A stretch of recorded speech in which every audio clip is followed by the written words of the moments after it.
how you work with your hate rate.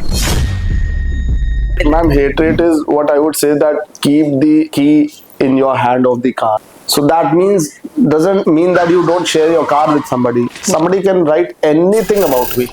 I would not at all get anxious and provoked and start doing as what he or she wants, because that is the win for him and lose for me. If your life was a movie, what it would be like in the Bollywood industry till now? It's like something like not the movie story, but something like Bajigar, to keep on failing but still achieving the outcome. Very good morning.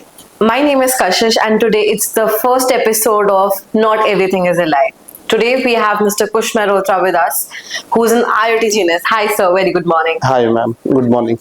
So, sir, I hope the day is going really well for you. Yeah, absolutely. Well, Monday started with a hectic schedule, traffic for 2 hours, and I'm here. Yeah. Okay, so that's pretty much great. So, sir, I just wanted to have a really good conversation with you about what was your journey being an IoT genius. Kashish, I would started much more pre to being a IoT genius as from where I am, from where I belong, and what is exactly Kush and Mehrotra both. So I have been brought up in a very learned and a very educated family, where I could see almost everybody being a chartered accountant or a lawyer. So I belong from a commerce background. I've seen my forefathers discussing about laws, and if I go to the history of great grandfathers, Hakam Rai Mehrotra being one of the top 5 or 10 chartered accountants of India. Those days, CA body was also not formed. It was like a grand diploma in accounting before the independence. So I belong from a very learned family. So there where I believe I am blessed in. Whereas in the journey, then I have my uncle as chartered accountant. I have my real brother as chartered accountant. And then he's a lawyer also. So everybody was into legality. Everybody was into accounting standards, policy making, and a lot into getting into the practicing mode of certain of the opening companies like Mehrotra and Mehrotra Company, doing filing up the income tax cases. A lot of these all jargons were there in my entire family. But I had an inclination towards technology, and I believed that technology would be the next era. That I started in 96, 97 only, when I was in class 8th, and I started coding in C, C++ and Java. And down the line after 10th, I took physics, chemistry, maths along with English and computer science as mandate, where I got inclination towards languages like C++, Java, and the RDBMS, where the coding of the database connectivity started happening. Post to that, I moved from Kanpur to Delhi. I started my academics in BCA. So I pursued Bachelor of Computer Application, followed by MCA. I always knew that the formal education of BCA and MCA would not be the only end of the era. It is just the starting, and it is the tip of the iceberg in understanding the computer science vertical domain. And the technology is changing every weekend, every month, every quarter, every year. So while pursuing education, pursuing different institutions in terms of the corporates, I kept on learning, unlearning and relearning. I didn't stop there. So when I was into my second organization, then I started my second post-graduation, followed by a thesis. I did MPhil in computer science. That was pre to doctorate, which I recently completed in 2025. That was Masters of Philosophy in Computer Science in 2009. And also got a privilege to qualify a University of Cambridge English Scholar paper in 2009. And this way the journey got collaborated towards being a learned person and understanding the technology much more deeper and putting my hands into IoT.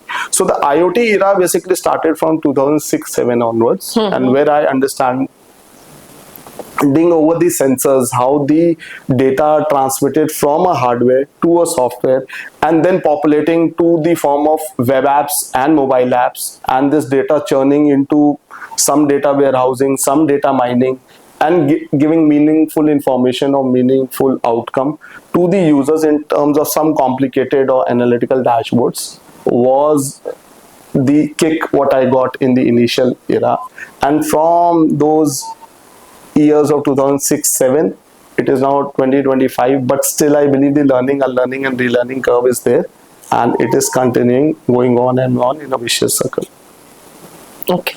So, sir, as you told me about your journey, that was pretty much nice. And when was actually you realized, because as you told me that you're belonging from family of CAs and lawyers, so there's certain called IoT calling, when it's like I'm also an engineer, right? And I have been in this engineering industry also, and as I worked in automotive, so my calling was in automotive, then I realized in a certain period of time. So when was your calling for IoT?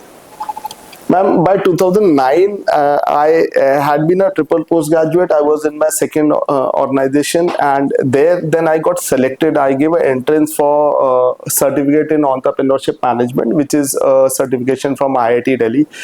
I was lucky enough to crack a rank in India, so there were 30 seats. But yes, I would also discuss a bit of my failures. I was preparing for IAS. I gave IAS entrances. I couldn't qualify.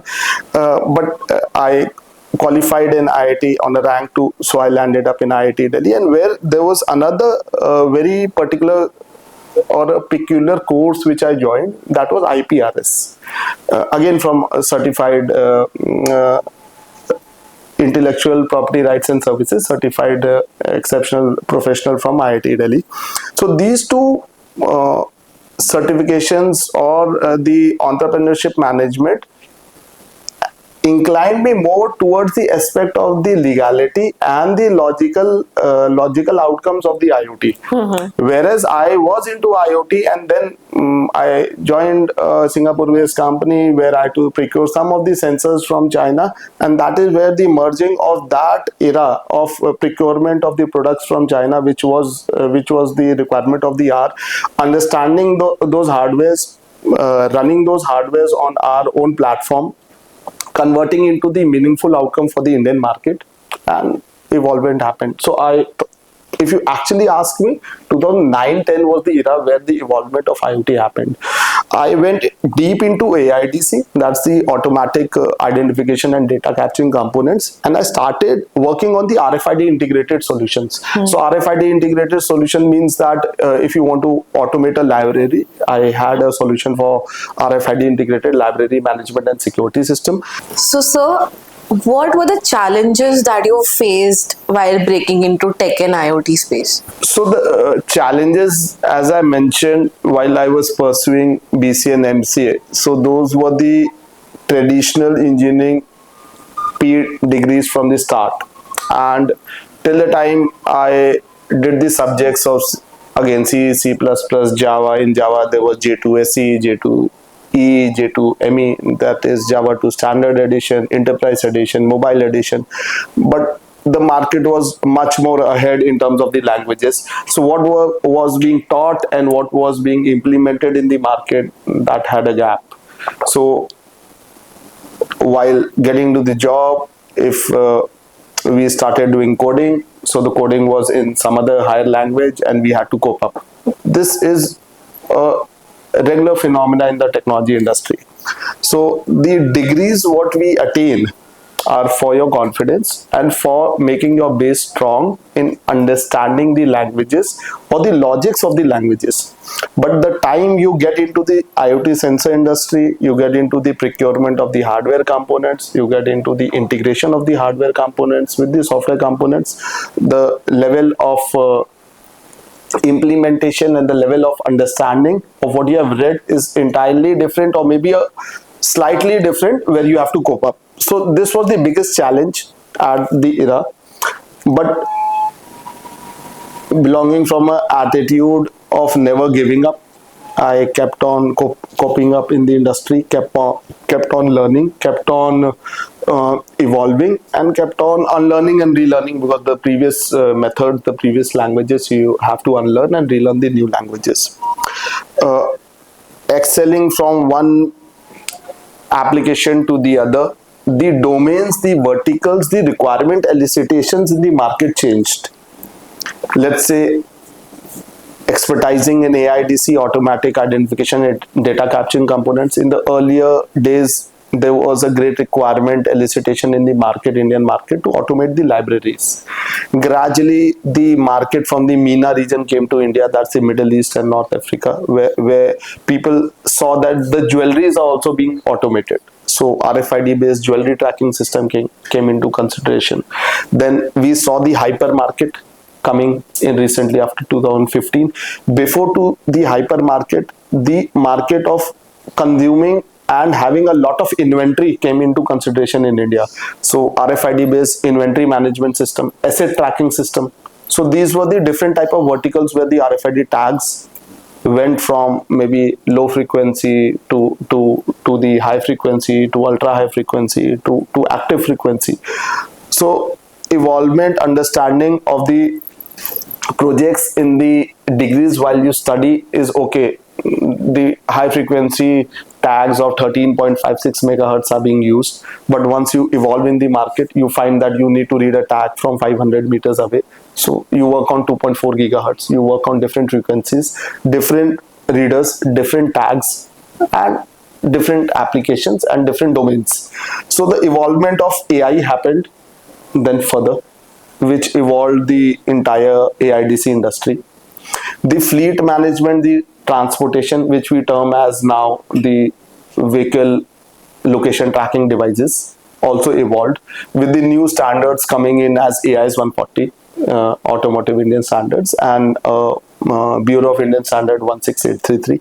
So all these bureaucratic complexities evolving from state to state, all these technological complexities evolving from language to different domains, different verticals, and then the requirement not only of the B2G, the actual requirement of the customer from B2B to the B2C to the end customer also evolved like anything.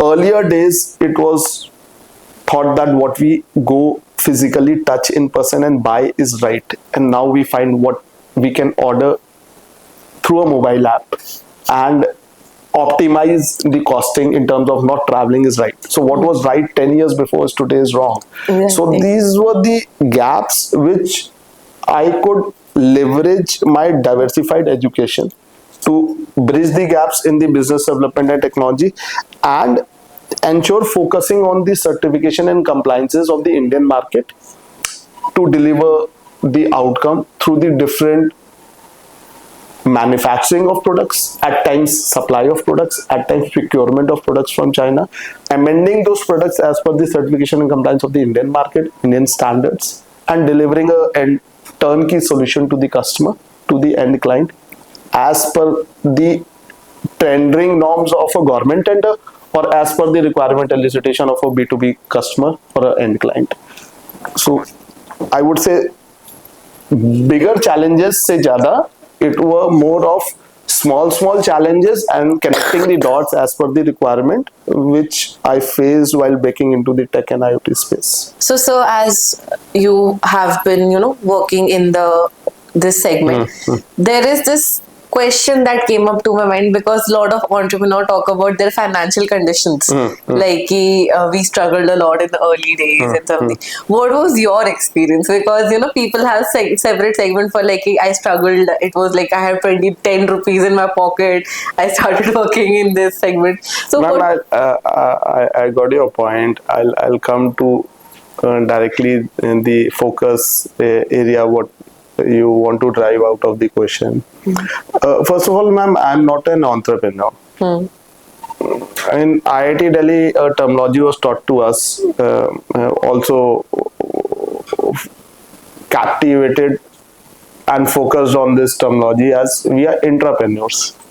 So entrepreneurs are those people who believe in themselves and who believe in the early stage of the inclusive growth, that they'll turn up into a senior management professional or a top management professional, and would be into the leadership role in the various institutions or organizations they get hired or they contribute to those organizations, and ensure to deliver as per the requirement, as per the vision mission of the organization of the entrepreneur. So more or less, the skeleton becomes of an employee, but the heart is of an entrepreneur.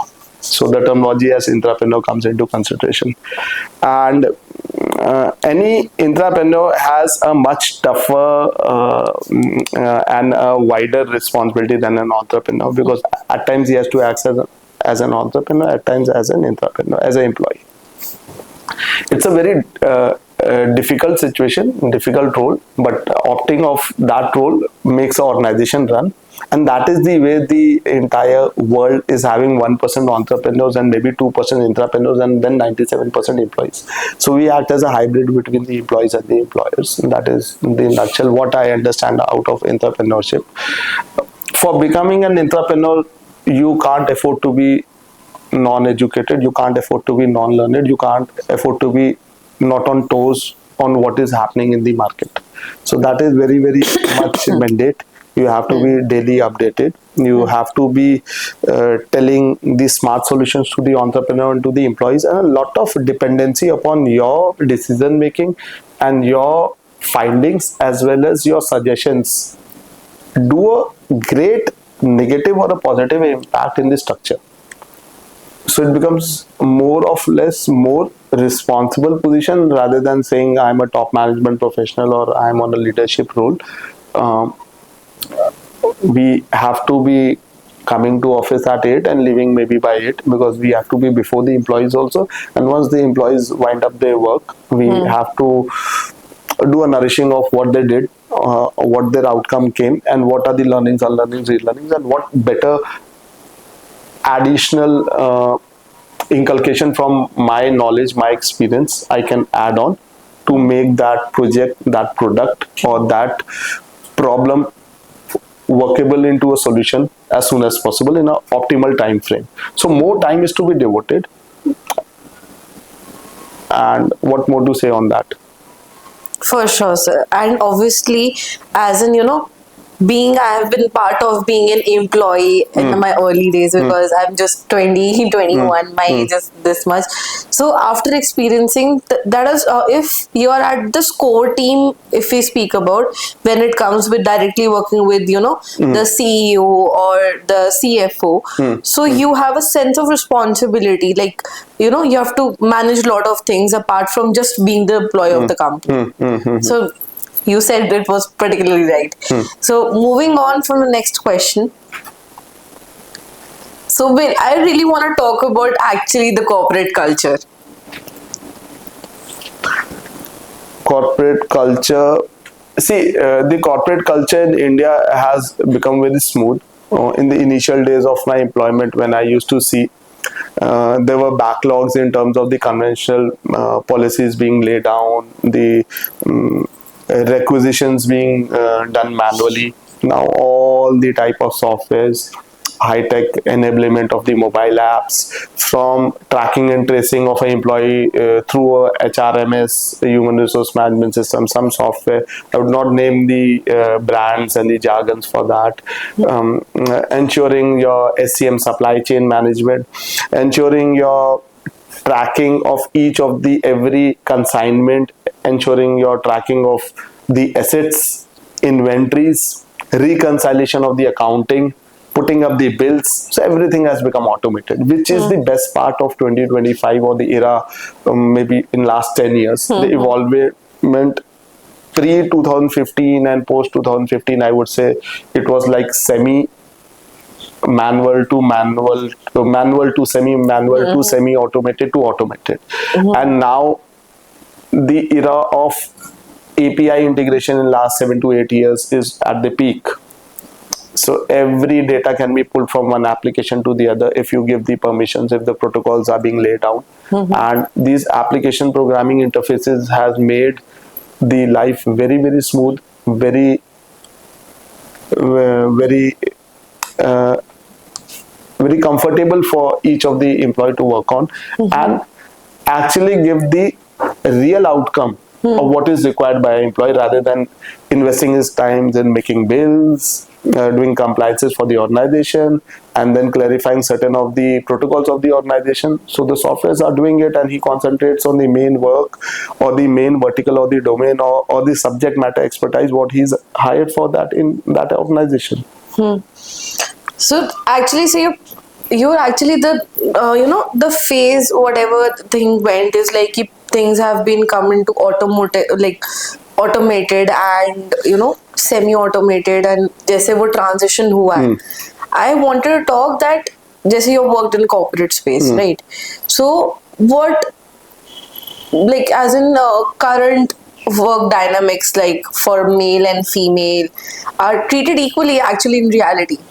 No, it is treated equally, male and female. And there has been if I see my journey in 20 plus years, there has been a journey in the initial corporates being talked about that let's not take much females because hiring is a problem, managing them is a problem, and then obviously the outcome in terms of the late night shifts and making them travel is a question where we have to see the orthodox culture. But all that has now become seamless.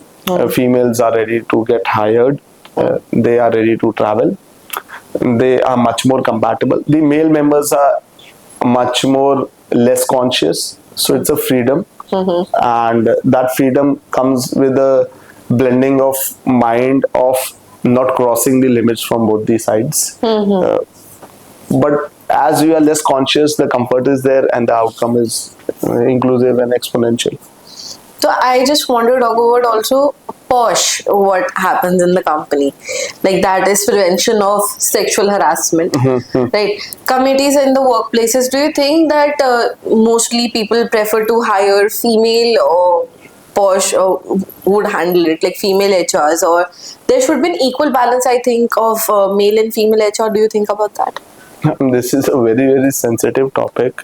If we talk about POSH, that is the prevention of sexual harassment. So I believe that every company as a mandate should have a committee of POSH, which precisely in the ISO standards or the CMM standards, it is mentioned and organizations are keeping.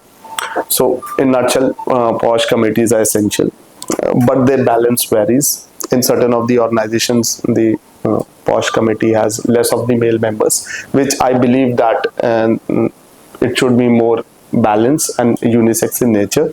So many Indian workplaces, there are more tokenistic than the inclusive, so lacking the diversified perspectives or the proper training. Those proper training should be given. I've yet not seen any organization not following that. So organizations have grown extremely well. With the new rules mandating in 2025, there are disclosures on the POSH compliance also. So organizations are having the internal complaint committees for the transparency, and it requires at least half the committee to be women and half the committee to be male. That is what I believe. And if something adverse happens, if a complaint is done by a male or female, then the outcome in terms of hearing him or her out should be done by the opposite gender, so that he or she has a comfort zone in the listening mode. Because sometimes I believe the same gender goes biased and the opposite gender supports. So I would say if that balance is there, there should be absolutely no problem. And last, the intent and the content is very, very important. So intent and content, if it is evaluated purely, then I don't think that any result of POSH would go in wrong favor for whosoever is being victimized or whosoever is blaming the other candidate. So sir, as I can I have seen a lot of in companies when like female makes a false complaint. Like I've heard little bit personal cases that sometimes, like it's rarely. Ma'am, I would say that these are the very emphasizing sensitive points, but boundaries should be non-negotiable in the professional settings. let's say if you have a colleague and that colleague is comfortable to chat with you in the night, it is perfect, but those boundaries have to be captivated and has to be non-negotiable in the professional settings. It has to be described as a SOP formally and informally, and it has to be followed. And last thing, from whether it's a male or female, no is a no. So where the boundary is being crossed, if one gender says no, it should be followed by the other person. So unless an essential professional or personal friendship outside the work is established, then the SOP should be followed. Okay. And this would respect the mental health of the individual, of the group, or the team of the members. It would promote a healthy culture within the project, within the product, within the entire environment, aligning all the protocols, SOPs of the POSH principles. I would emphasize captivated, crystal clear guidelines to build trust and focus on collaboration without ambiguity for setting up the professional relationships and outcomes of that. Okay. So, sir, as being in the higher authorities, so is actually, what do you think about micromanagement? Like, can it destroy destroy an employee's creative potential also? Kashish, I agree to it 100% almost. Micromanagement is detrimental in innovative fields like IoT. It stifles the autonomy and the innovation. If you see the studies in 24-25 also, it kills creativity. It lowers the morale of the L1, L2, L3 resource. So we have to bifurcate the resources in terms of the salary and the designation. That is the way the 100% flat structure in the market has yet not come. Maybe it would arrive in another decade, or maybe it takes more than that time. Because once, if a junior software engineer gives a suggestion, we think that he is a L1 resource and his suggestion is taken lightly. But yes, if we do micromanagement, it kills the creativity, it lowers the morale, it surely undervalues that specific candidate and the employee, and which is a very miserable situation at this tech savvy environment also. In my experience, at times it erodes the mental peace. It also leads to evolve more into the iteration rate of the employees, leading to burnout at times. So effective leadership should trust teams, should allow them doing micromanagement, set the goals, offers guidance, let them fail, let them learn, let them unlearn, let them relearn, provide bird view alignment, provide them guidance, allow creativity to flourish. Creativity won't come without failures. And in R&D projects, or where we are doing IoT innovative projects, where autonomy would lead to the breakthroughs in any type of AIDC, RFID or IoT integration, the effective leadership would allow the creativity to flourish. So that is the benchmark, what I would say has to be the minimum for ensuring your innovation to be at the peak of the team. So as you have worked as in workspaces, so as कभी आपके साथ ऐसा हुआ है कि like you feel like कि मैं वैसे बहुत सारे, जैसे I have conversation with my lot of corporate colleagues, they're saying कि after working at 11 p.m. and every the corporate time, stress and all. Yeah. See, corporate stress, especially in the fast-paced IoT, is there. Because you're on multiple platforms. You're on calls, you're on emails, you're on WhatsApp. It's apart from non-IoT background also you're there. Then you're on 5 to 10 mobile apps of different projects where you align with the customer and customer, or maybe the top management professionals of that clientele or customer. Then you're on to the web apps also. So if you see, you are into nth number of platforms at the same point of time within a time frame of 8 to 10 to 12 hours, from morning 9 to evening 9. So it's mandate to lead to a burnout. It would happen. Corporate stress would be there. But yes, if you plan well, and again, I go to the basics of my entrepreneurship management, that planning, organizing, staffing, directing, controlling, coordination, these has been the principles or the functions of management. So I again repeat: planning, organizing, staffing, directing, controlling, coordination. But one is the hidden function of management, that is the delegation. If you are able to delegate very well, then your micromanagement, as the previous discussion we had, would minimize, and the corporate stress would automatically minimize, because the resources what you're having, they would be able to do their work themselves, realizing the responsibility, and you would be doing the horizontal management of maybe 9 to 10 to 12 functions in a day, and let your team do the vertical management. So the corporate stress management, I would bifurcate into two parts: horizontal management and vertical management. But if you don't delegate and try to do vertical management yourself, so you'll land up only doing 2 to 3 functions rather than 9 to 10 functions.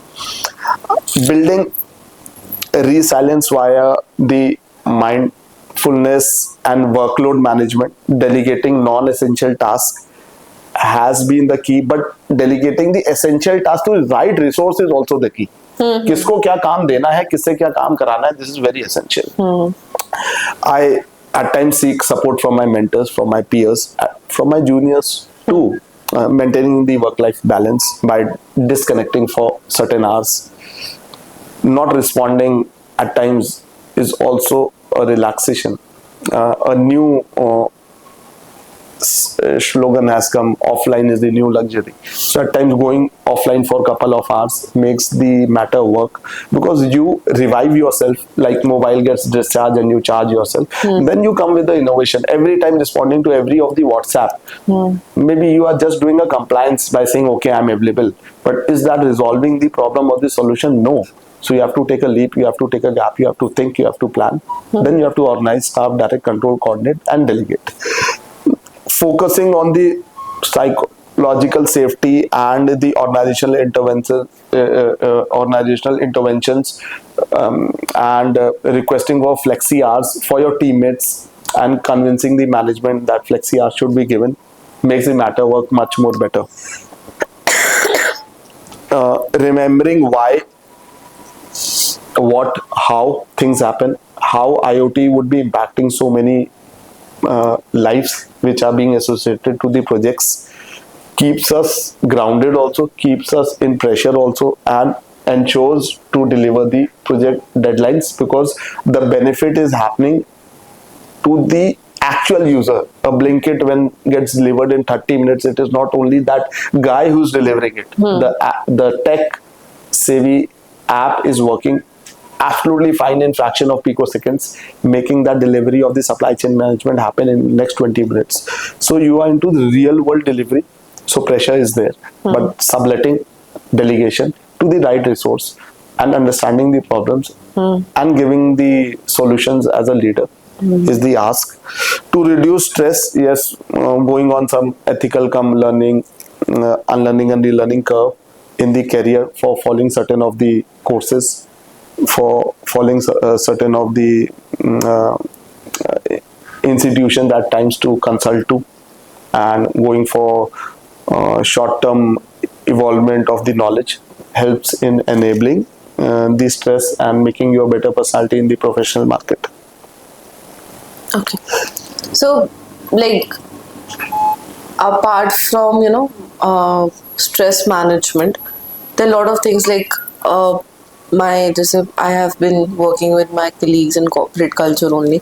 So my friends get a call on a weekend ki this person, please do this, it's really urgent. And when they say, because we are all Gen Zs, now people are hiring Gen Z, and there are like out of 10 companies, 7 companies, I have recently was going through a survey, they said out of 10, 7 companies denied to hire Gen Zs. Because they directly say no to the work. I have ended with the working hours and I won't work after that. So what do you have thinking about that? No, that contradiction by the new generation is mandate. They would do it. They are coming from a flat background. They don't want to call anybody as sir or ma'am, and they want to break all the norms or the protocols of the system. And just by telling that what I read or what I know or what I don't know, still I know, because there is availability of data through so many platforms. So I get to know that in half an hour what you got to know in 3 years. But I believe this contradiction only gives the inclusive and exponential growth. If in the forum there is nobody to argue to the leader, or nobody to challenge, so then I don't think that the actual outcome of that product would come into consideration. You won't see. If we see the automotive industry now, the designs of the cars, it is totally unacceptable to people who are of the orthodox old ages. But those cars are being driven, and seeing the era from the ICE vehicles or the petrol vehicles to the EV, it's changing the complete dynamics. So we accept it or not, we have to, in fact, be on the same pace or same level of innovation with the youngsters. So I believe the acceptability best from our end would make the institution for where we are working for, or the project where we are working for, much more fruitful. And contradicting would only put his morale down. And nowadays the male or female, they resign like anything. So that part will not be able to stop. The iteration rate would not stop. So acceptability of our culture more has to be done by us rather than them. So it's like I'll say 60-40 ratio. We have to accept them more rather than they have to accept us more. So, Yeah, please. Okay, so when things doesn't go as planned, so how do you cope up mentally, especially when it is an external world accepting quick success? Kashish, I have been following certain T principles, and it evolved from 4 T principle to 5 to 10 to 15. So, and these I made it as a pillar of my inclusive career, and which has stabilized me in terms of the critical conditions, adverse management, or also doing the crisis management at times. The top first T, I keep it as truthness. To whomsoever I deal with, I have to be true personally or professionally. So what is in my heart, what is in my mind and soul, it has to be on the table. So I believe that words are a garment of thoughts, and whatever I speak comes from some of my subconscious or conscious mind, and what I spell it out, then that I do, or what I do, that I spell it out. So truthness is the first principle. Second is, I believe that teamwork. Without teamwork you cannot flourish, you cannot win any activity. You cannot attain the outcome in the optimal time frame.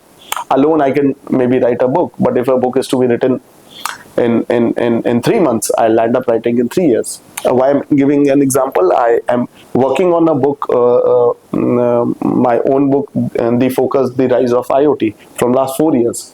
I've almost worked on, I've touched 80 plus chapters, but still I'm not able to complete it because I'm doing it alone. So maybe if a team was doing it along with me, I would have delivered it. So teamwork is very, very important.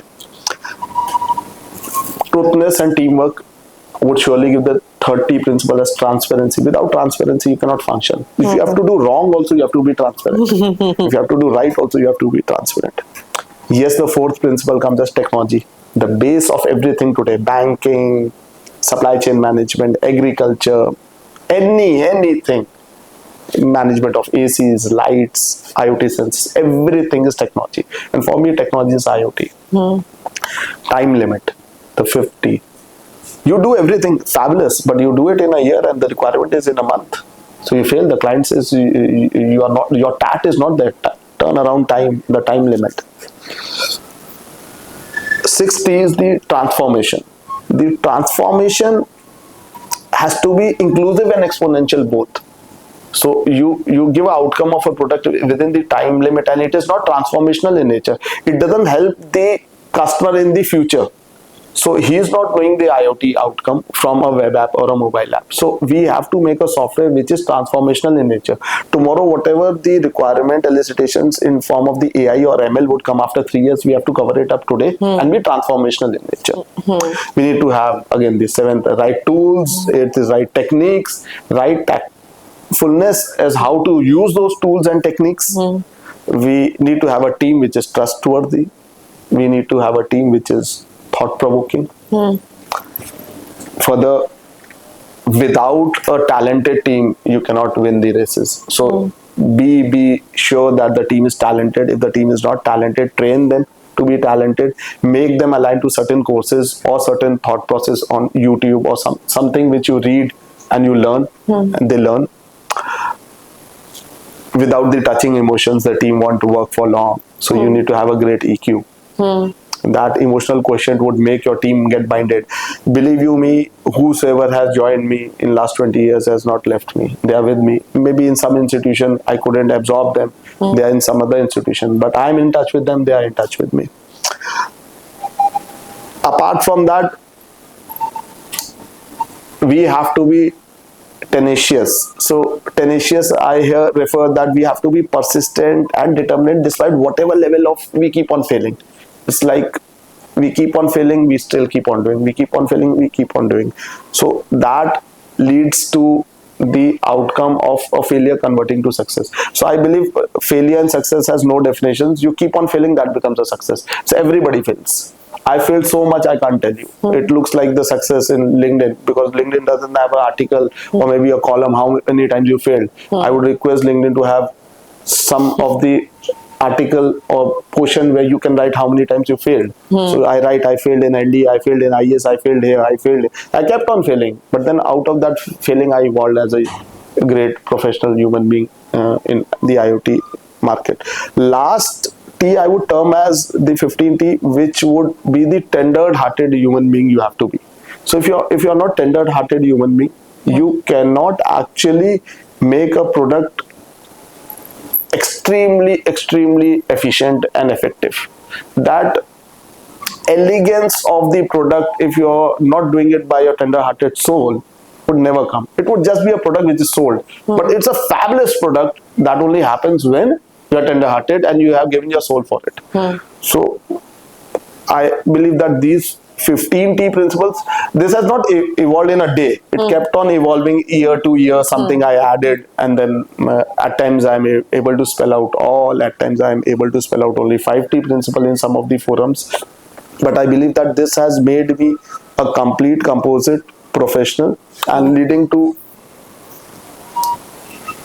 make organizations grow, make companies grow, makes projects grow, and the team members grow in whatever problem finding statement I'm involved in to provide a IoT turnkey solution for that respective problem. So do you, sir, feel out of place when you're belonging from a non-tech family? Like कभी आपने drop out करने का सोचा है, like कि you felt like I am not from this family, like this particular segment, when you have a separate background, like I have a background of business as well as a service segment, and होता ना कि you think कि I should get into this only. So when you just, as you told me that you were a part of CAs and lawyers family, so you ever thought of कि should I go out of place or thinking of drop out in between? The answer to this question is yes and no. Why I'll say no, I'll first cover the no part. Because always when I was in class 8th, 9th, I opted that I'll take science and I'll be blending with computer science. And I thought that computer is the field which would be uprising the entire market in a different level. I was not sure, but since I was quite young, but still I knew my intuition was saying it right, that everything would be driven by a computer or a laptop or maybe a mobile app. Too early to say in 96, 97, but I somewhere could see a glimpse of what was going to happen. Then there were so many courses from institutions like AppTech and IIT that helped us a lot, despite coming from a financial background from a family of CAs and lawyers. So we had those institutions in place. blessed in a very rich family in terms of the mindset, being from an educational background. They made us study in very good academic schools. So I am a pass out from Coordinator of JSN Mary Hampton Court. So we were sent in boarding school in from 1 to 5. Then we came back and then we studied in PCV, and that is the biggest school in Kanpur. And then after that I did BCA, MCA and MPhil in Computer Science, MSc IT. Further getting into institution, temple of institution like IIT Delhi, doing entrepreneurship management, doing IPRS, getting a privilege to do transportation management from Israel, now recently honored with a PhD degree. So the opportunities were immense in the market, so the answer is no. And the answer is yes, because when after 12 that curve I had to break from my family and come to Delhi all alone and try out my diligence in the market. So the acceptability was not there. But the acceptability was not there in only not having a network. But coming from a very logical background, very accountable and very mathematically calculatively background of my family, still the network I was able to build up in a very expedite manner. And then the regulatory mindset of my family helped me into attaining the certification and compliances of this IoT market. And recently I was blessed with 40 under 40 by the BW Auto World, which silenced the doubts of whoever was doubting my capability. If I see from 2022 till 2025, more than 40 to 50 awards in terms of the some magazines has been publishing me in top 10 institutions or top 10 rankings of whatever way they could put my portfolio into. So diversity in the background approach of my family fueled more innovation and what a unique perspective to do enterprise management in the field of IoT. It's a kind of a generational break, we can say. Generational break, as well as I would say a hybrid. I would say a unique perspective of my background went to more fuel of innovation to give me a better perspective of enterprise management and IoT than the lot.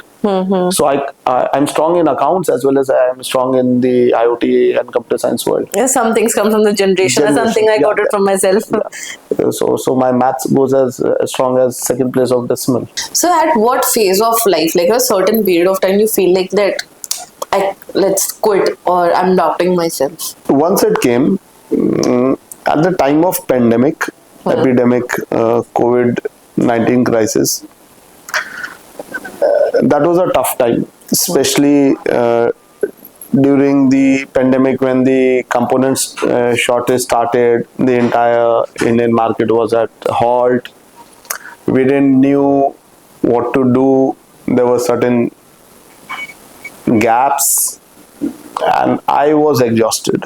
Due to the threatened projects at the corporates, due to certain of the stoppage into the B2G market, and I questioned that whether should I quit this industry or the industry, that volatility, to put so much diligence, is it worth? Doubts crept in after some failed tenders, some integration setbacks in large scale deployments. But still, then what kept me going was a commitment to the line and lifelong learning, evolving with trends for enhancing the IoT integration with some AI or ML tools, and pride in the impactful work which I had been doing in the past, and then evolving my profile into not only expanding from till tracking and tracing, entering the secure logistics market. So I covered the tracking, tracing, secure logistics, the mapping, and I evolved much beyond the AIDC and the IoT world, and then started working on certain logistic projects for the government B2G clienteles. Obviously, endlessly the support from my mentors or the family members and my colleagues and my teammates has been there. Plus, certain of the recognitions started coming in, as I mentioned before also. Top 10 alumni leader from University of Cambridge in 2023. Then that reignited my drive, some CO award in 2022, 23, 24, BW 40 under 40 award by Nitin Gadkari ji. Ultimately, the vision of transforming the mobility and the logistics through the IoT, coupled with personal and the professional growth, pushed me forward, and I revived from where I was doubting, and here I am doing pretty well. And I also believe that certain of the dots getting disconnected in your profiling, personal and professional, makes you revive much better in the longer run, and that should happen in one's career so that he can revive and get into exponential growth as where he has to reach, where he is meant to reach there. Okay.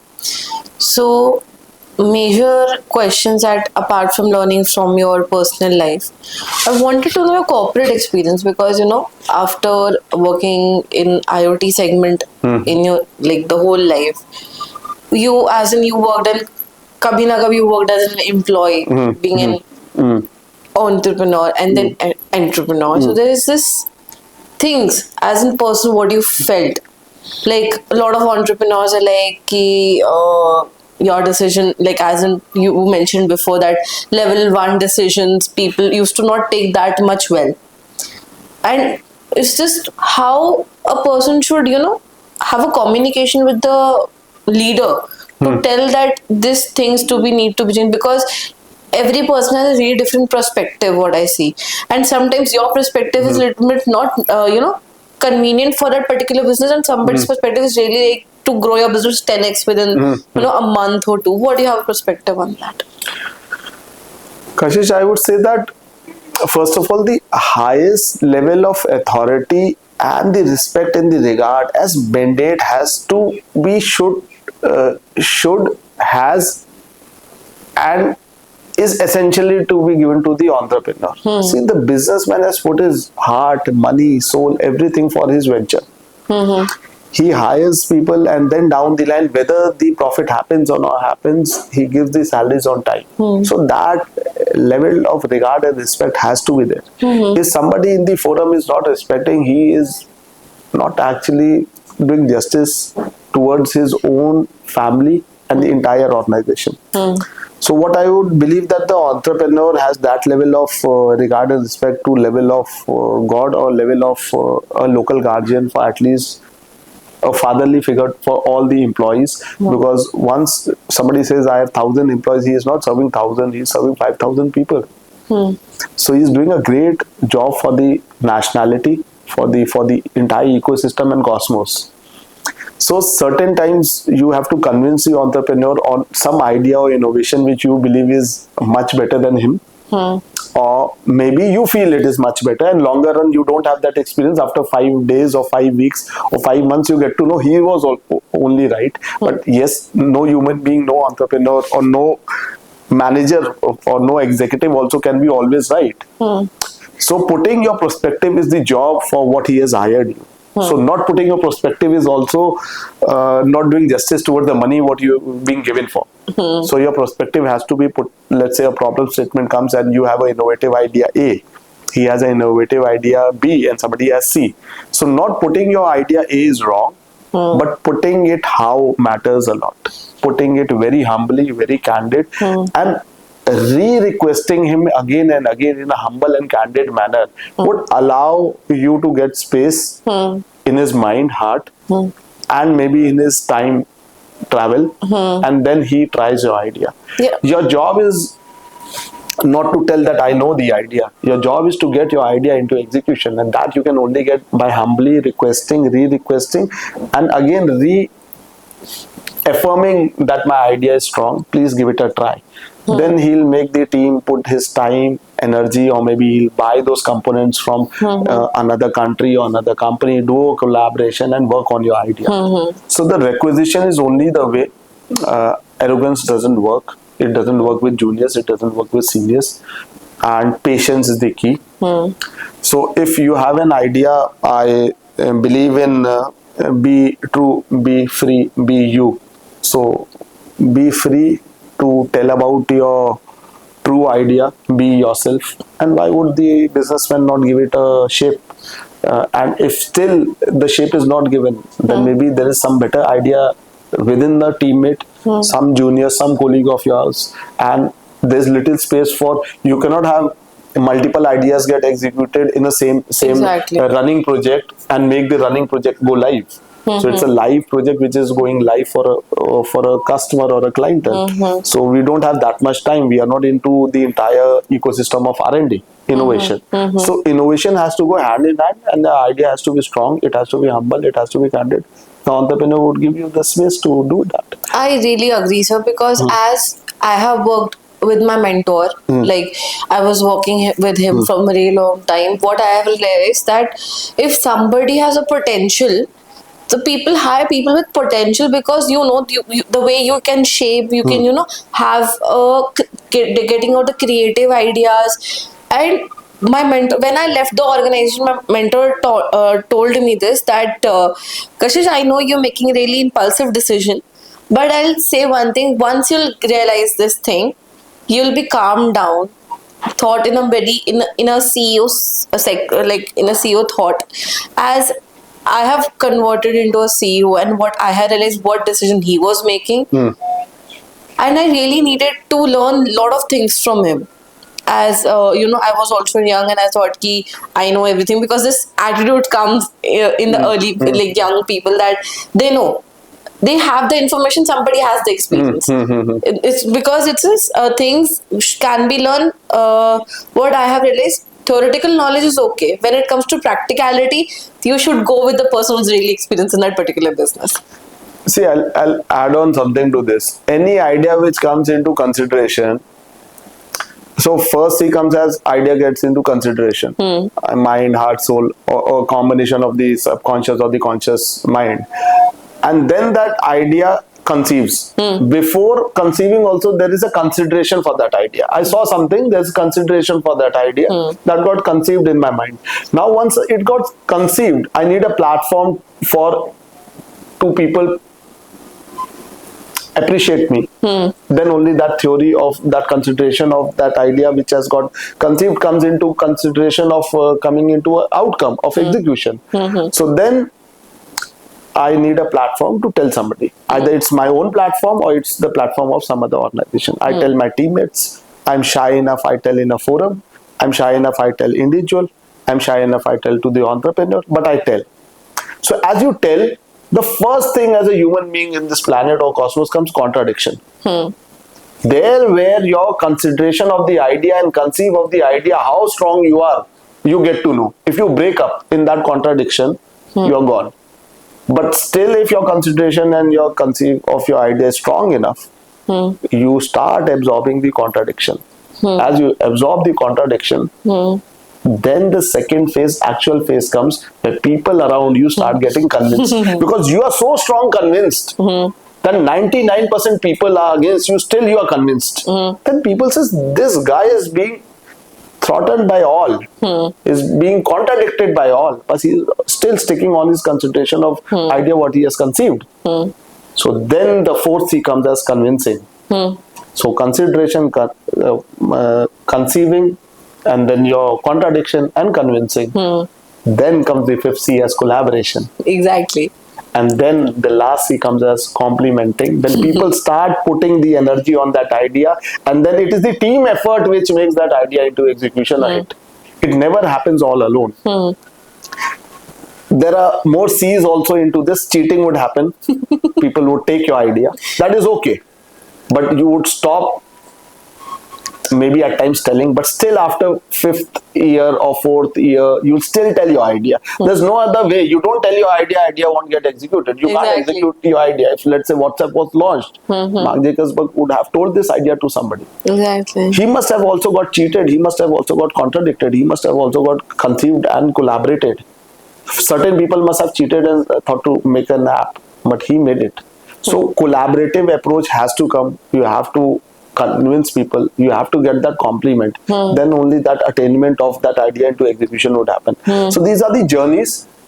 People who absorb it, people who are able to do it, they succeed and they become entrepreneurs. So entrepreneurship, that's why I keep it as the most highest temple of institution after the academics. After the academics, I believe the entrepreneurs are running the system. Before to that is the temple of institution like IIT, IIMs and Harvards and Cambridge University, or the big institutions of the world, global world economy. And I don't believe that more than any of these two institutions are running the ecosystem.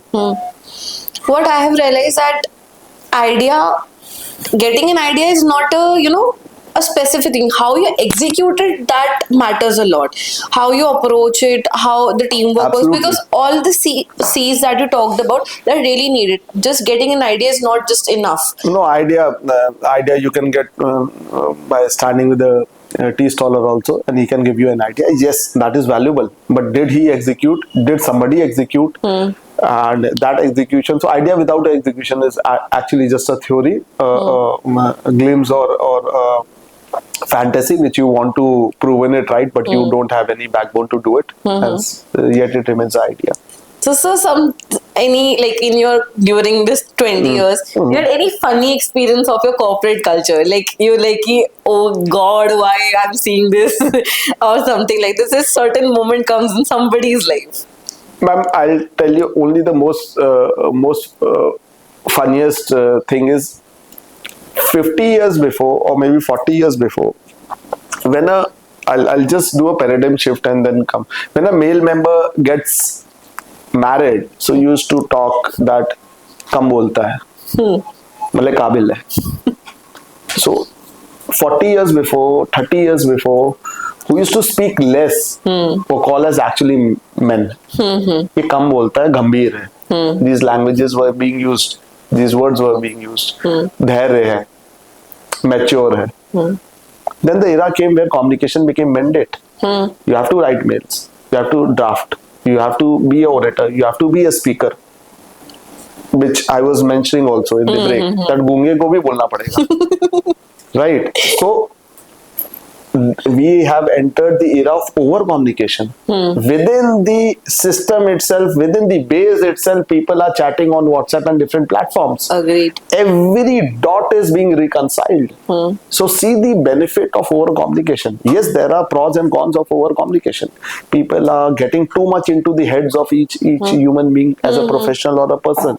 But think of every idea getting executed by 200 plus people and every thought process getting converted through a words, as I mentioned, a garment of thoughts, and converting to some chat on WhatsApp or LinkedIn or so many platforms, and that line is being read by every of the person. So how many liners in a day we read? So we are actually sinking the mind more.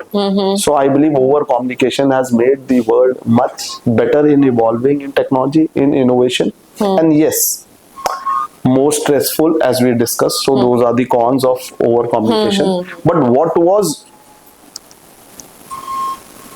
literacy 40 years before, today's is illiteracy. If somebody doesn't speak, you won't hire him. Exactly. He or she, he has to be a good speaker or a good drafter or a good orator or some collaboration in terms of communication has to happen. Else that candidate cannot be hired in any of the hierarchy L1 to L6. So communication is also not the key. Over communication is the key, I would say, which people don't believe everybody is doing it. We are half the time on LinkedIn, half the time on Insta, half the time on Facebook, half the time on WhatsApp, half the time on emails, half the time on calls. So in 12 to 14 hours in a day, we are 8 hours on over communicating. And if over communication is just that with consciousness, with planning, As I mentioned, planning, organizing, staffing, directing, controlling, coordination, and proper delegation. You hit the bullseye, and you would succeed in whatever little you are doing or whatever big you are doing. And small is big. If you have to send somebody cake for his or her birthday, it has to reach on that dot right time when he It's or she like is 12 celebrating. a.m. So 12 a.m. No, if 7:30 p.m. he's maybe leaving his office, so his cake should be there at 7:15 so that he leaves office and he cuts the cake there in the office and then another cake in his home or her home. So that level of supply chain management, how it is coming due to over communication. It would have never happened 20 years before. There are apps who's doing it. You are returning a pizza 30 minutes, it's late. You are returning a blanket, it's 15 minutes late. So we are into this hyper era. Forget about minute. We are into the level of doing the Calculating the seconds also. fraction of picoseconds. The algorithms which we make, which we run, are running on cron jobs on fraction of picoseconds. Even seconds are bifurcated into so many parts. So that level of accuracy is ensuring a blanket or a Domino's getting delivered in 30 minutes. That 30 minutes is bifurcated, sliced into fraction of picoseconds to ensure every counter does their work. And the app ensures the pizza to be delivered at your home. Despite I would not discuss whether that is again a debatable topic, it is healthy or not. वो एक अलग chapter है. But the tech is delivering. That is, I come from the tech side. Yeah. So the tech is delivering. That is more important. Exactly. When they have said that this particular time base you'll getting your order, so it is like on a time and it is fraction into microseconds if I talk. Yeah. Okay. So, sir, as I was working with the previous organization, as I was telling you that I was working with the digital marketing agency only, and a really senior person in that organization recently wrote a post like approximately 6 days ago, and it came to my notice that I'll tell you the whole post. What was it? The first time I fired someone, it was just 15 days after they joined. It was a sales plus customer success hire. The interview went well, good profile, relevant background, confident answers, so I didn't overthink. For the first 5 days, I gave them my space, them to settle in. People need time to adjust, right? They told me that they had their own sales database, new to the industry, and they could start fast. But after the first week, the things fell off. They started addressing me like a friend, but not hereditary bad. But there was a professional tone in the workplace for a reason, right? On a client meeting, they pitched their own freelancing services mid-conversation, completely unprofessional and unethical. I sat them down, explained that I may be your age, but I may be cool outside the work, but not in my business. I'm serious and extremely serious. We work, when it's work, when we have fun, it's fun. After I decided, I gave them a fair chance and watched them their performance. Task left incomplete, email claimed to be sent but never were. Work procrastinated until it piled up. I considered giving them another 15 days, but then I asked myself that I already know this behavior is hurting my business and I'm being a good leader for tolerating this. The answer was no, and keeping someone in the team hesitantly would have been injustice, not just to the business but to the rest of my team hard work. So I made the call and I learned something really important. Being leader, isn't it all about how long it can be? Can you avoid the tough call? It's all about making them. They need to be made. So, sir, if somebody is writing this kind of a post in a really big forum like LinkedIn, after having a really good followers, I would put it very, very straightforward to whosoever the gentleman or the lady is. God bless him or her for whatever they are doing. But one has to be very, very, very careful while preaching about somebody particularly and targeting that person, that human being on a professional platform. If I have some grievances towards my junior or some requisition towards my senior, there are formal templates made, methods made, protocols made to pursue them. Those are official email IDs. exactly. So if I have some pursuance to be done, some gaps to be fulfilled, I would contact that individual, junior, senior, top management, senior management, entrepreneur through the mail or through the WhatsApp or in person. If I have the clarity to be still made available to the forum, then I would put the responsible team members in the loop who are allowed and who would understand as on what topic I'm talking to him or her, rather than create a chaos, putting the entire company in the CC. So I would not even think of putting all the email IDs into consideration while talking on a topic which is very sensitive and which has sensitized me and disturbed me. So I would not want to disturb everybody. Exactly. So not only this, people are putting such articles on LinkedIn. People who are putting articles on Glassdoor about the employers is absolutely rubbish. You serve an employer for 48 months. The employer does fabulous justice with you for 46 months. Maybe in last 2-3 months you are not performing.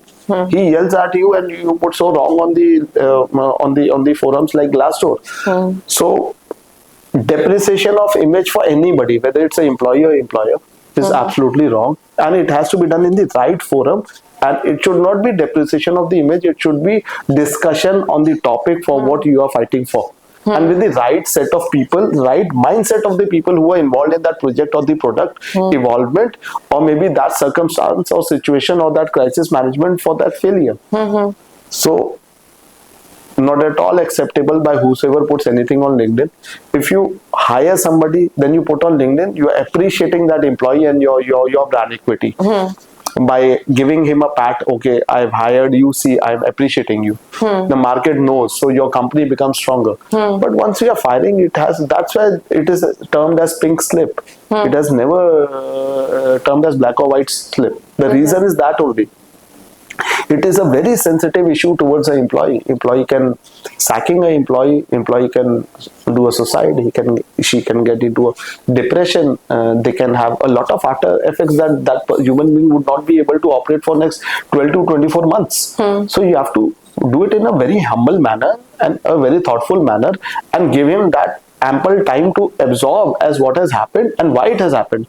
Maybe the COVID crisis came into consideration and the skin has to be left out and the fat has to be reduced. So in the company there was a saying when COVID pandemic came, reduce the fat and keep the skin. That means keep those mandate employees which are important and reduce the top management professionals or senior management professionals, reduce the fat. But that doesn't mean you you fire and then you put it on LinkedIn or forums like Insta or Facebook that we fired 30% employees. It's not an appreciable thing which has happened. So firing has to be done closed doors. It has to be done very humbly. It has to be done very sensitively. And similarly, employees also should think of before uttering a word about the employer. And that culture has to attain to make the entire ecosystem go well in the industry. So what I have realized, I'll be really honest, I was working with this employer, and the position that person's talking about, that was me. Okay.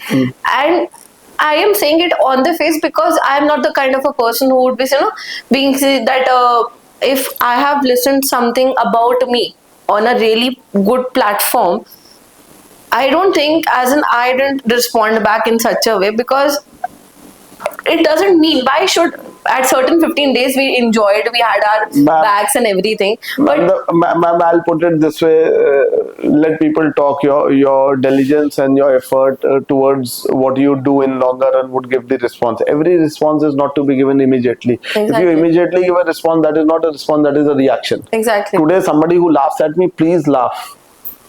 Tomorrow what I'll do, create an institution or create a society for that, then you would be the person who would be, again, that 5C, 6C principles is that only. My idea, when it is conceived or consideration, it comes, again I repeat, that is contradicted, and that is one should be very much prepared 100% for it. वो contradict हो रहा है, इसका मतलब आपके idea में दम है. Exactly. And उसके बाद वो कन्विंस होगा, उसके बाद वो कॉम्प्लीमेंट होगा, उसके बाद वो अचीव होगा, और उसके बाद वो क्लैरिटी से उसका आउटकम में सारे लोग मेहनत करेंगे. जो कॉन्ट्राडिक्ट कर रहे थे वो भी उसमें पार्टिसिपेट करेंगे. So that is the way the human force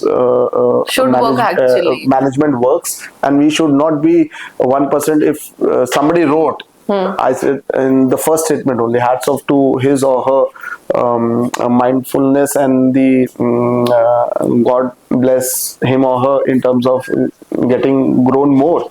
He has yet not reached there. If he would have reached there, then he wouldn't or she wouldn't have done that.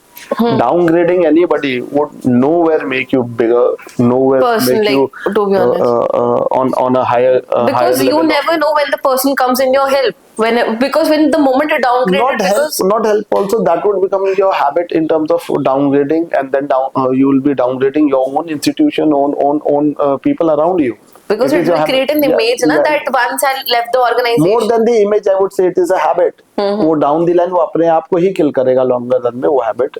The image would only be a smaller word that I create a camouflage image just in front of certain people. But down the line, if somebody has a habit of मतलब अपनी line दूसरे की line छोटी करके क्या अपनी line बड़ी करो, that is what I want to say. So making our own line bigger is more important than shortening the line of other Because people. of how much you stay grounded and how much you stay down to earth will lead you to success. Yes, 100%. But keeping yourself in a hierarchy that as I was working with that particular person, that person was my same age, so I thought that thinking matched, right? When the thinking match, you come to like professionally, but yet you as you mentioned that Gen Zs come in a first name thing because they don't call you sir or ma'am. That is a habitual thing. When you're working in the same generation, you feel like this is the same person and he or she will think on the same. But if you're going on a really back approach, please make the person clear and don't just just say it, no, ki this is not I'm liking or something like that. You're not making things clear. You're getting in assumptions and then you're blaming the person. So I don't feel it's right.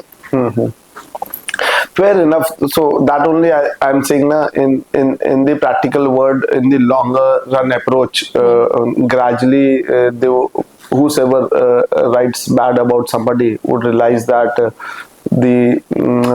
it's a complete waste of time and energy, and no outcome would be coming from that. Because it's like you're getting on the personal thing on this thing. That is not at all professional.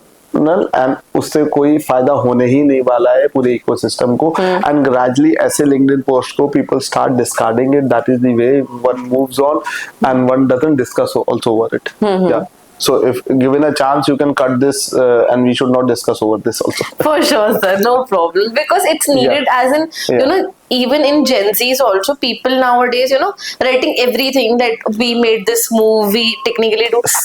Sometimes I felt like I have read your posters also. Read the valuable things and leave the non-valuable things. So invaluable and the valuable things we have to consider, and the non-valuable stuff we have to discard. So I believe that this is like a waste management, discarding the waste. Somebody is mentally ill and started abusing about people. So what would people do? Nothing, Either block that ID. No, if it goes worse, they'll block it. They don't want such stuff. I would be wanting people to either appreciate or giving some solution for the problems which couldn't be done by certain of the employees, rather than telling कि ये हुआ नहीं तो उसकी वजह से नहीं हुआ, कोई किसी की वजह से ना चलने बर्बाद नहीं होता. So it is like they are telling, but it is that they are responsible for their deeds, and the anger or the threshold limit they are crossing by putting, and as I mentioned, words are garment of thought, so their thought process is evil, so we have to discard. That is the only way it has to go. For sure, sir. Okay, let's start with the rapid fire question. Are you ready, sir? Yeah, ready, okay, please. So one Bollywood character you will define your personality. Now this is going to fill me. Bollywood, so it has to be quick, it's a rapid fire question. Shah Rukh Khan. Okay, acha, what if your life was a movie, what it would be? Like the name in the Bollywood industry till now. Very difficult to answer this. This is like something like not the movie story, but something like Bajigar, to keep on failing but still achieving the outcome. Okay, engineering या जुगाड़? What works in real life? Engineering. जुगाड़ कभी काम नहीं करता. Longer run में engineering. Okay, one startup founder you secretly admire but rarely talks about it. For a startup founder, despite I have been into leadership positions, but the idea and the innovation, which has the right execution, which the founder would never be wanting to tell his kitchen recipe to anybody. Okay, work from home or hustling in office cubicle? Hustling in office. Nothing makes better work in person when somebody is sitting. Like a picture speak 1,000 words. So if you have your office team within the office for 1 hour also, that makes the matter work. So if work for home has to happen due to COVID pandemic crisis, it has to happen maybe in a composite or a hybrid format where 3 days work for home, 3 days in the office. Okay. If that situation allows, and if the situation allows to be in office, then I would ensure the team to be in office at 9 o'clock. Time matters to me. Okay, that one gadget that you can't live without apart from your phone. It's the phone only. It's the mobile only. Okay, like people have this thing. The laptop. Laptop. Yeah. Okay, your guilty pleasure binge watch show that you can watch it anytime. Anytime I can watch cricket matches. I've been a cricketer in my younger days. So any old match I can watch. Anytime I can open YouTube and watch any type of match, cricket match. Okay, so your favorite actor, Mr. Shah Rukh Khan, Yeah. was to play your role in a biopic. What scene should he nail perfectly? Obviously, this is again going to filmy because he would not get an opportunity to do that. He is getting older and older now, and I am that young. But a leadership role in an organization would be the best fit for him. Okay, so what is the weirdest work feedback you have ever received? Like weirdest. That Kush doesn't know how to work. But ऐसा क्यों? Because I am pretty much interested to know. ऐसा इसलिए कि rivalries went to that nth level that they are not able to like I believe I'm unstoppable. So that is where they have to say, okay, he just know how to wear coats and pants and he doesn't know how to work. I said, fair enough. So that day I ensured that I only wear coat and pants.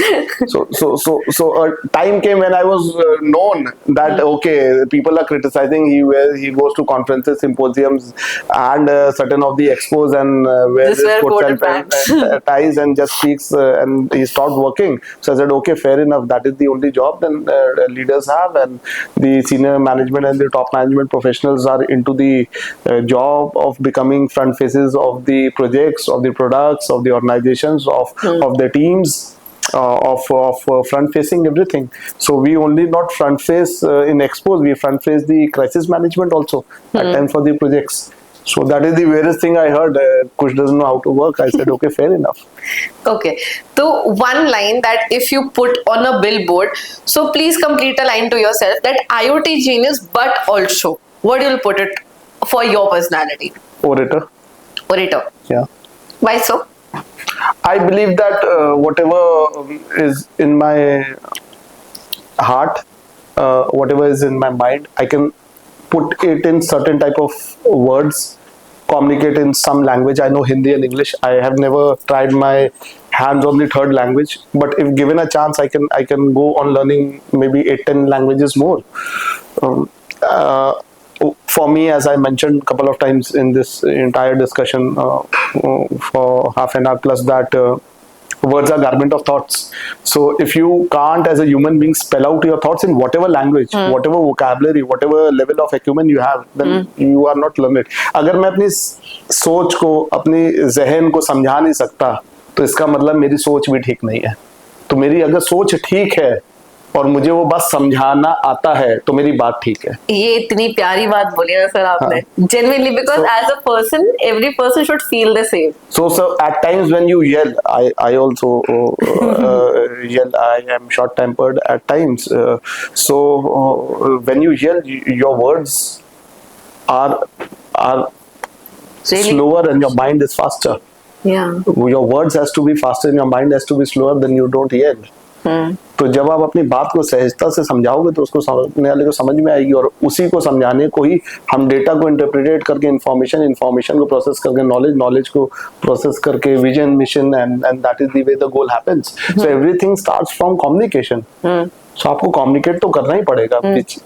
Word speaking up is a communication, writing is a communication, blogging is a communication. So many types of communications are there. So I believe that is the key. So there's this last question. Work or family? Work and then family. Well, everything functions from work only. Believe you me, you take off for 4 days, your family is happy. You take off for 4 months, They won't be happy. no, everything would be scattered, all the dots would be distorted. Everything functions on the layer of work only. When work is substantially functioning very well, then the family functions very well. So work is maybe 80%, family is 20%, but that 20% essence to the family and the friends and the teammates happens when the work is 80% functioning absolutely seamlessly. So everything is work and then followed by 20. So many problems are there in this country, and then people are just talking. Oh, people are not working. I'm extremely sorry to say. Swachh Mission Abhiyan has happened so many years ago. It started with so many governments. People are not cleaning their homes. What would the government do? So it is not a problem of an individual. It is a problem of the entire nation. So see I'm sorry to say the difference between China and India. People are working. We are working and gossiping. We have to minimize the gossip and work more to get the outcomes better. Okay. A lot of lacking in technologies, a lot of lacking in collaborations are there, which with work only it can result. Yes, talking is important, as I mentioned, planning is important, but we have to plan and execute. For that execution, work is important. Exactly. Family would function very well if your work is aligned perfectly. Then you run the family, you run the friends, you run your teammates. Okay. So, sir, my major question was that we have discussed that a LinkedIn post that somebody as how you work with your hatred. Like people get a lot of hatred when they work. They're really successful or they have a really innovative idea. They can cross something. So how you handle it? Ma'am, hatred is what I would say that keep the key in your hand of the car. So that doesn't mean that you don't share your car with somebody. But when I have to get angry, then only I get angry. Somebody can write anything about me. I would not at all get anxious and provoked and start doing as what he or she wants, because that is the win for him and lose for me. So I would only get angry when I want to get. And if somebody has decided to write something about me, I would not react to it. I would respond to it by working hard and making my line bigger and then arriving in the market rather than doing some arrangements to distort that person. And which we were, while having coffee also, we discussed कि अगर it's a bit brutal, but अगर मग की गाड़ी में कोई dog है वो tyre को काटने लगे, so I would not get aside and start biting the dog again. Exactly. I'll move on. So there are people who would crip about you, quarrel about you, say bad about you, abuse about you. Don't you think the Prime Minister is being abused? Yes, but still he is working. That is the most important. Most important point is that he's working. So he's working and he's absorbing the criticism.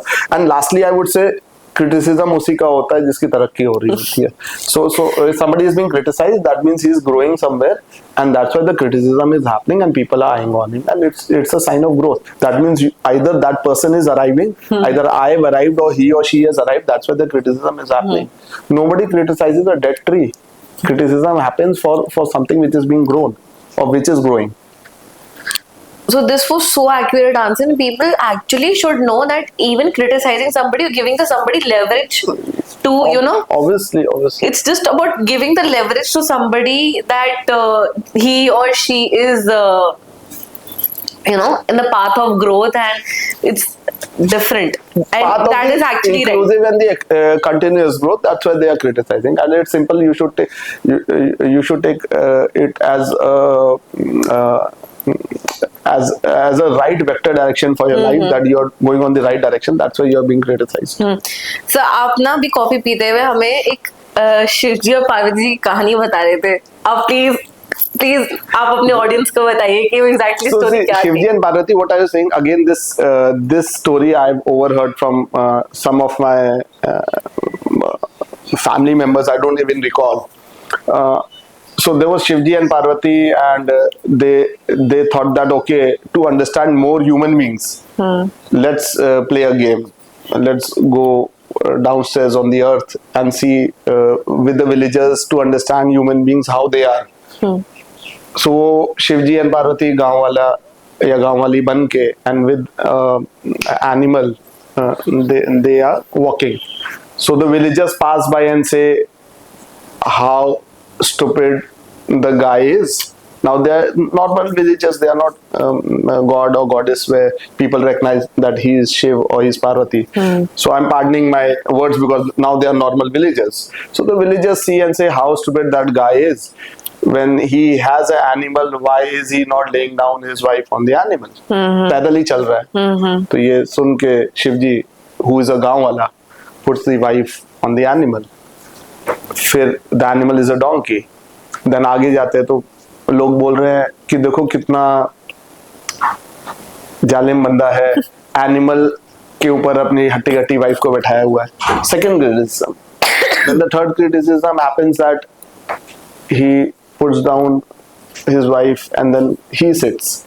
Then again people criticize कि wife को पैदल ले जा रहा है, खुद animal पे बैठा हुआ है. Third criticism. Then the fourth, he keeps his wife also on the donkey. Fourth criticism कि they are not at all considerate towards the animal and then they both are sitting. Then the fifth criticism already which has happened in the first only कि तीनों ही पैदल चल रहे हैं तो they are stupid enough, uneducated, they are not. So whatever you do, I give this interview, then I'm criticized. I don't give, then I'm criticized. You do whatever, you're criticized. So the point is, you just do as I mentioned, be free, be you, be yourself, be true, and that's it. And just do your job or whatever is being assigned by the employer, with the God's grace, or with the opportunity what you got. Do justice to that opportunity today, tomorrow you are there or not. So criticism people who are doing is they don't have much work to do, so they are criticizing. That's pretty nice. And sir, अब जैसे what if thinking about AI, because 99.9% people are getting, dependent upon ChatGPT, DeepSeek, these kinds of AI gadgets if we talk. So what do you ever thinking about that? Ma'am, I would say this is the same era which happened in 96-97 when the computers came into the Indian industry and one portion of the people started criticizing कि computers हमारे manpower का job खाएगा because ये काम हम manually करते थे. And there were certain slogans as well as dharnas also where computers were broken on the road, and a lot of pictures came in the movie and on the newspapers. Those times we didn't have so many apps and all, where it was saying that computer को बंद करो क्योंकि computer would eat up the jobs. But gradually people realized that computers are not eating up the job, they are enabling the human beings to do much more jobs. It is the same era in the form of AI and ML. Artificial intelligence and machine learning is at one point of time people are thinking, yeah, I used to write a letter, I used to write a draft, I used to write pre-bid queries of a tender, I used to do the technical evaluation of this complete documentation, taking 8 hours or 2 weeks to do it. This AI ML job is being done by an app in 5 seconds and 5 minutes, and how come it is accurate? But I would say it is like saving that time, and then that intellectual executive can work on the specific, more analytical job rather than the monotonous job. So it is the mindset which has to change, as it changed in 90s in the Western world, late 90s in the Indian market. It has already changed in the Western world. It would again take 4-5 years to absorb in the Indian market, and we'll be through from this also, and we'll be absorbing AI ML, and we'll be appreciating people now when they make their mails and say, okay, this is an AI driven mail, fair enough, you just customize as per the requirement of the project, requirement of the organization, and do it, which you was doing 4 hours, you are doing it in 40 minutes. So thinking that way is absorbing the actual intellectual brain shell of the employee and getting him in more innovation rather than the monotonous job of daily drafting mails where he was just doing a routine job. Thank you, sir. Okay, so what you are thinking that India is a developing country, and China, if you talk about Japan, and these countries are developed, if we can say. What is a major difference that you think? And the major difference for the Indian market is we come from ambiguous of cultural casteism and cultural behavior mechanism in every 10 kilometers. So according to me, India would be a developing country for another 100 years also. That doesn't mean that it is not developing. The hybrid culture enables us to give us the freedom of democracy in so many patterns, which ensures that we are taking care of all the caste, all the colors, all the thought processes. So that makes our progress a bit slow, but that makes it inclusive altogether. It's like a wider segment. Wider segment, yeah. So that's why we are the biggest democratic country of the world. So that is not a small thing. So India has its own subjective growth, I would say, and objective growth, inclusive growth, and we should not compare it with the China or the Japan or the US or the Russian market or the Israel or maybe the MENA region market. We are growing fabulously. Why I said it would be a developing country in next 100 years, because there's a section of people which are still in a traditional way. They want to live that way only, and for them that is the only growth. So that would always be villagers. Still there are a section of people in India who are villagers and they don't want to qualify and come into the urban market. So after 50 years still you'll find villages, so you'll say the India is not a developed country, and that is true, because we are not here to change the mindset of the people. Yeah. We are here to develop the particular nation that we are living. Nation, yeah. So it would be developing, and people would keep on evolving. And I would say that something which is developed is stagnant, which is developing is always progressive.